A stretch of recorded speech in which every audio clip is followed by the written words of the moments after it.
Hello, સ્વાગત છે મિત્રો આપ સૌનું આપણી ચેનલ એજ્યુકેશન દેવની અંદર. આજે આપણે જોવાનું છે શિક્ષણનું તાલીમી માળખું, એટલે કે રાષ્ટ્રીય કક્ષાથી લઈ અને શાળા કક્ષા સુધી જે તાલીમનું આયોજન કરવામાં આવે છે તો એમાં સ્ટેપ બાય સ્ટેપ કોણ કાર્ય કરે છે અને કેના પછી કેનું કાર્ય આવે છે એના વિશે આપણે માહિતી જોશું. તો ચાલો શરૂ કરીએ. તો જોઈએ આપણે શિક્ષણનું તાલીમી માળખું.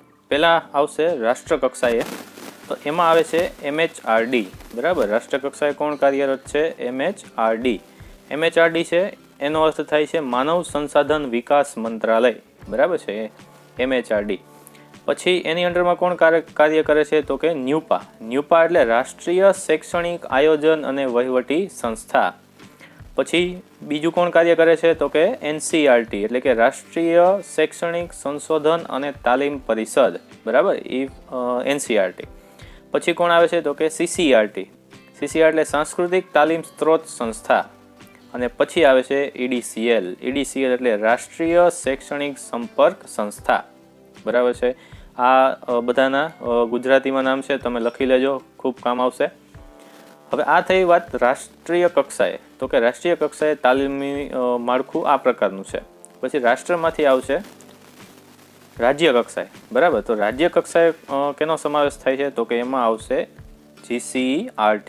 GCERT એટલે ગુજરાત શૈક્ષણિક સંશોધન અને તાલીમ પરિષદ. ગુજરાત શૈક્ષણિક સંશોધન અને તાલીમ પરિષદ.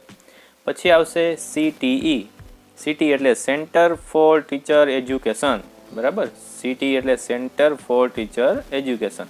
અને પછી આવે રાજ્ય કક્ષાએ, રાષ્ટ્ર કક્ષાએથી રાજ્ય કક્ષાએ, અને ત્યારબાદ આવે છે જિલ્લા કક્ષાએ. તો જિલ્લા કક્ષાએ બે વિભાગ છે, એક છે ડાયટ અને બીજું છે SSA.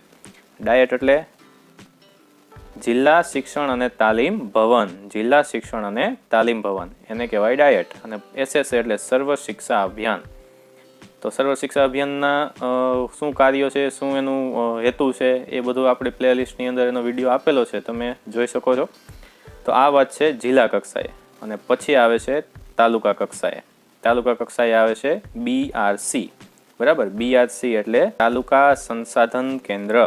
તાલુકા સંસાધન કેન્દ્ર જે તાલુકા કક્ષાએ આવેલ હોય છે. અને પછી આવે છે જૂથ કક્ષા. જૂથ કક્ષા એટલે CRC, જેનું નામ છે જૂથ સંસાધન કેન્દ્ર. શું નામ છે? જૂથ સંસાધન કેન્દ્ર એટલે CRC. અને પછી આવે છે શાળા. બરાબર, તો આ રીતે આખું તાલીમી માળખું છે. એમાં જેટલાના પણ નામ આવ્યા એના મેં તમને માહિતી આપી. હવે આ દરેકની માહિતી આપણે આગળ વિડીયો આપણે આ જે સિરીઝ બનાવી છે એમાં આપણે મૂકતા રહીશું. તો અમારી ચેનલને સાથે જોડાયેલા રહેજો. વિડીયો પસંદ આવ્યો હોય તો લાઈક કરજો, શેર કરજો અને અમારી ચેનલને સબસ્ક્રાઈબ કરજો. Thank you.